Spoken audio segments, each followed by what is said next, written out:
Hey guys, Mark Holmes here, and as always, thank you guys for watching, commenting, and subscribing to the Joe Boo Sports Report. Without you guys, this literally does not work. And man, this is a stroll down memory lane. I went by my mother's house, and for some reason decided to come by my old high school and just take a look and see how much has changed. Wow. The concession stand basically was just to be just a shed. And this is kind of interesting. Wow.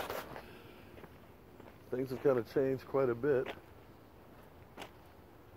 Remember running on this track. Wow. I remember, this is funny because I played guard in high school. And I wanted to actually be a fullback. And I remember at the end of my senior season, running track right down here, I was in the third lane. Mike Colbert, who's actually one of the coaches here, was running. He was our tailback. And we had Scott Pagano, who was our other running back. And we were in the 100-yard dash. What's funny is, our coach, Chuck Sell, wanted to keep me a guard. He did not want me to play fullback. What's funny is I beat both of them in the 100-yard dash. And he came up to me, he's like, "What the hell are you doing beating my running backs?" Like, well, not my problem. You should have had me at fullback. This field, of course, was grass when I went here. And it used to have a high hump in the middle so it would drain. Storm sewer used to be back over there in the corner.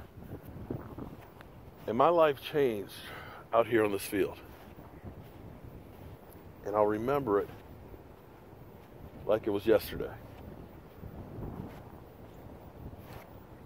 Camera was right up there.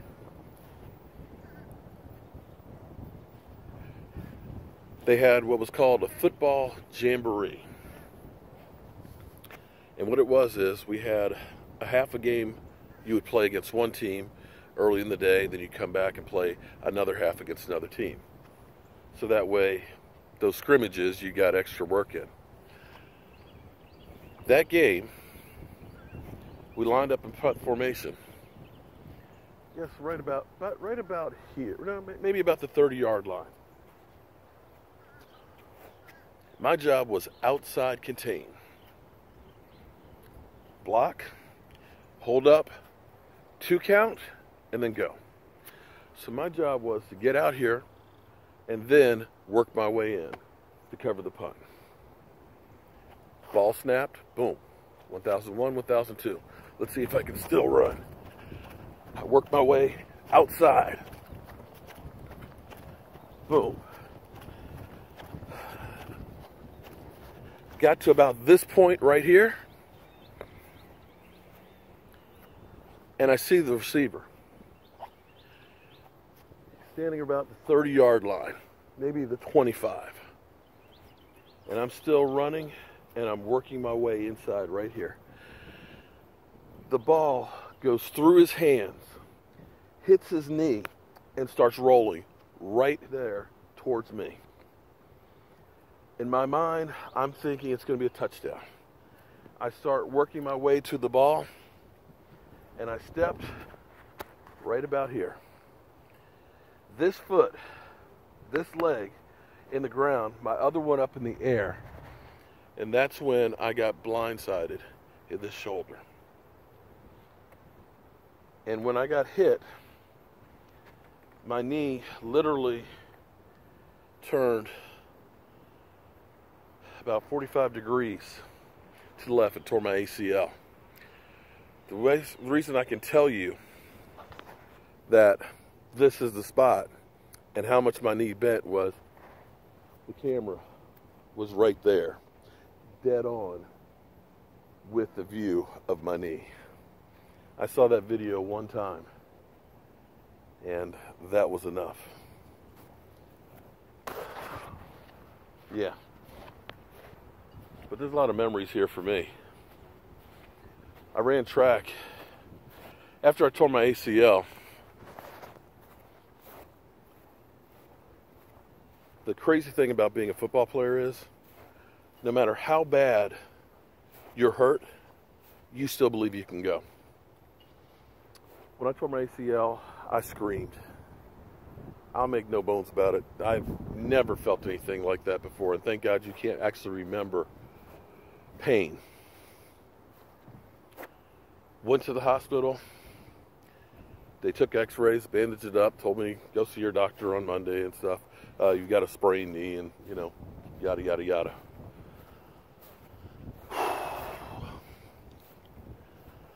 Monday, I was back out on this track, actually trying to run, because back in those days, that was caveman days of medicine and football injuries.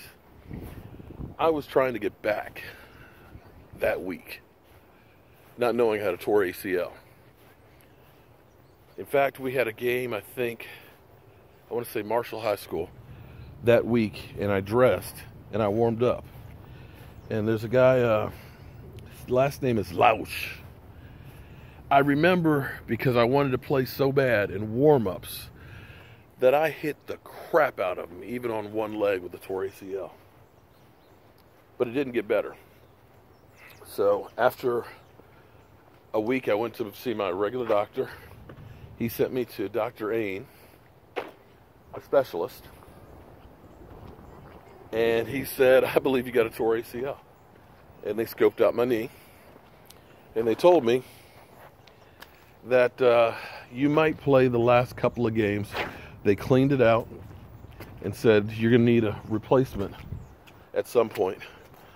But they were so new with the technology that it would be better to wait. And I said, Doc, I do track. I throw the shot put and I throw the discus. And I also long jump and things like that. And he's like, you can forget about long jumping. You could probably forget about throwing discus. Your knee will not be able to stay together. Right here. How old am I, guys? I am so old that we used to do the glide and throw a shot put. And that was boom. From here and throw. Now, of course, they do the spin, which is a little bit different. Which is kind of like with the discus. And you go, step, step, boom, and throw. Never did that one. But shot circle's still in the same spot. The discus used to be over here, but with the artificial field, can't throw that discus on there.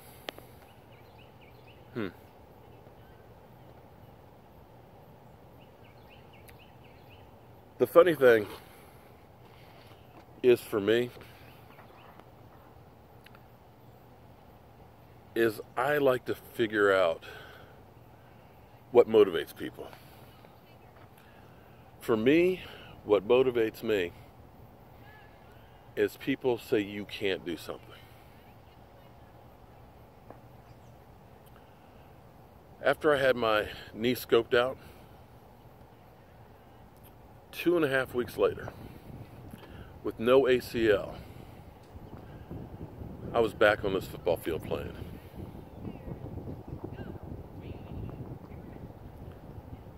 I missed 4 games my senior season. And as far as not being able to throw discus and shot put, I went to state in both of them. And went on to college, and originally, because I thought my football career would be over with, I tried to become a decathlete till I got recruited to JMU to play football. So when somebody tells you you can't do something, try and prove them wrong. I know I do that in every phase of my life, and usually against really bad odds. Damn. These used to be wooden telephone poles. And they used to have, it seemed like about 40 lights on them. Wow.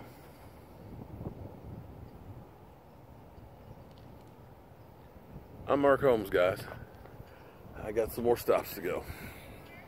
I'm going to stroll through memory lane and get on to the next stop. As always, guys, thank you guys for watching, commenting, and subscribing. I can't do this without you.